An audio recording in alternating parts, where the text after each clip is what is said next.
മഹാലക്ഷ്മി സീരിയലിലെ ഇന്നത്തെ episode detailed promo റിവ്യൂയിലേക്ക് എല്ലാവർക്കും സ്വാഗതം. അങ്ങനെ കുഞ്ഞിനാണെങ്കിൽ യാതൊരു പ്രശ്നവുമില്ലാതെ ഡിസ്ചാർജ് ആയി വീട്ടിലേക്ക് കൊണ്ടുവരുന്നുണ്ട്. ഈ സമയം ലേഖ തന്റെ മനസ്സിലുള്ള ആശങ്കകളും അതുപോലെ കുഞ്ഞിനോടുള്ള അമിത വാത്സല്യത്തെ കുറിച്ചൊക്കെ തന്നെ അനന്തുവിനോട് പറയുന്നു.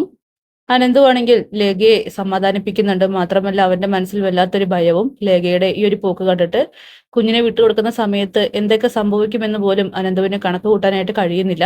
ശേഷം രാവിലെ തന്നെ കരുണയാവട്ടെ വിളക്ക് വെച്ച് പൂജാമുറിയിൽ കയറി പ്രാർത്ഥിക്കുകയാണ്.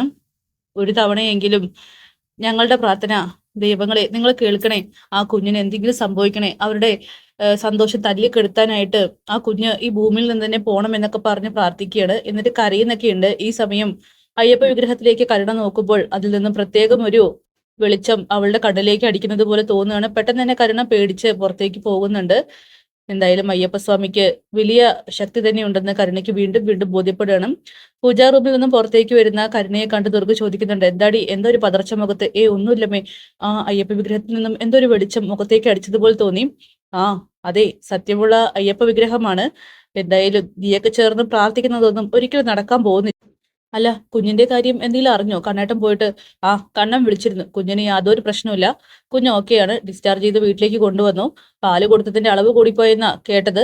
ഇത് കേട്ട് കരുണയാണെങ്കിൽ പെട്ടെന്ന് വിഷമിക്കുകയാണ്. മാത്രമല്ല അവൾക്കാണെങ്കിൽ വല്ലാത്ത വിഷമം സങ്കടമൊക്കെ തോന്നുന്നുണ്ട്.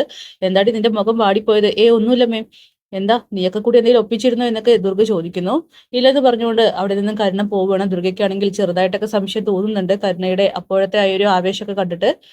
ശേഷം ജാനമ്മയാണെങ്കിൽ ജോലിക്ക് പോകാനായിട്ട് മടിച്ചു മടിച്ചു നിൽക്കുമ്പോൾ ആ ദേവരാജൻ വന്ന് പറയുന്നുണ്ട്, അമ്മ ഇന്ന് അങ്ങോട്ട് പോയില്ലെങ്കിലേ ശരിയാവില്ല. അവിടെ ചെന്ന് എന്താ അവിടുത്തെ അവസ്ഥ എന്നൊക്കെ അന്ന് അറിഞ്ഞിട്ട് വായോ. എടാ, എന്ത് മുഖം വെച്ചാൽ ഞാൻ അങ്ങോട്ട് പോവുക? എനിക്ക് തന്നെ പേടിയാവുന്നു എന്നൊക്കെ പറയുമ്പോൾ, അമ്മേ, അല്ലെങ്കിൽ പോലീസും കേസൊക്കെ ആവുന്ന സമയത്ത് നമുക്കായിരിക്കും പ്രശ്നം വരിക. അമ്മ പോവാൻ നോക്കി, വെറുതെ ഇവിടെ ഇരുന്ന് പണി മേടിച്ചു കൂട്ടല്ലേ എന്നൊക്കെ പറഞ്ഞുകൊണ്ട് ജാനമ്മയെ അവിടെ നിന്ന് നിർബന്ധിച്ച് വിടുകയാണ്. അങ്ങനെ ജാനമ്മയാണെങ്കിൽ ഒരു വിധത്തിൽ അനന്തുവിന്റെ വീട്ടിലേക്ക് എത്തുന്നുണ്ട്. എന്നിട്ട് വാതിൽ തുറന്ന് അകത്തേക്ക് വരുമ്പോൾ അനന്തുവാണെങ്കിൽ ദേ കാത്തിരുന്ന ആളെത്തിയെന്ന് പറഞ്ഞുകൊണ്ട് പെട്ടെന്ന് ജാനമ്മയെ കണ്ണന് കാണിച്ചു കൊടുക്കണം. അത് കേൾക്കുമ്പോൾ തന്നെ ജാനമ്മയ്ക്കാണെങ്കിൽ ആകെ വല്ലാതെയാവുന്നുണ്ട്. കാരണം അവരുടെ മനസ്സിൽ കുഞ്ഞിന് എന്തോ പറ്റിയെന്നും കുഞ്ഞ് വിട പറഞ്ഞു എന്നൊക്കെയാണ്. അങ്ങനെ കണ്ണനാണെങ്കിൽ ജാനമ്മ വന്നോ? ദേ ഒരു കാര്യം ഞാൻ പറഞ്ഞേക്കാം, കുഞ്ഞിനെ പാല് കൊടുക്കുന്ന സമയത്ത് അളവ് കൂടുതൽ കൊടുക്കരുതേ. ഇന്നലെ വയറിന് കേടായിട്ട് വായിലൂടെ നിറയും പതിയൊക്കെ വന്നിരുന്നു എന്ന്. ഹോസ്പിറ്റലിൽ കൊണ്ടുപോയി ഡിസ്ചാർജ് ചെയ്ത് വന്നേ ഉള്ളൂ. ഇന്നലെ രാത്രി തന്നെ ഡിസ്ചാർജ് ചെയ്തു എന്നൊക്കെ പറയുമ്പോൾ ജാനമ്മയ്ക്കാണെങ്കിൽ ആശ്വാസമാവുകയാണ്. എന്നിട്ട് കുഞ്ഞിനെന്തെങ്കിലും ഒരു കുഴപ്പമില്ല, മോളവിടെ കിടന്ന് ഉറങ്ങുന്നുണ്ട്. ജാനമ്മയ്ക്കാണെങ്കിൽ സന്തോഷമാവുന്നുണ്ട്. അത് പറഞ്ഞുകൊണ്ട് കണ്ണനും അനന്തും അങ്ങോട്ട് പോകുമ്പോൾ അവരാണെങ്കിൽ ഒരു കോടി ദൈവങ്ങളെ ആ നിമിഷം തന്നെ വിളിക്കുകയാണ് ചെയ്യുന്നത്. കാരണം തന്റെ കൈ കൊണ്ട് അങ്ങനെ ചെയ്തെങ്കിൽ കൂടിയും കുഞ്ഞിനൊരു ആപത്തും സംഭവിച്ചില്ലല്ലോ എന്നുള്ളൊരു വലിയ ആശ്വാസം ജാനമ്മയിലുണ്ട്. അപ്പോ കാത്തിരിക്കാം കിടിലൻ എപ്പിസോഡിനായിട്ട്. ബൈ.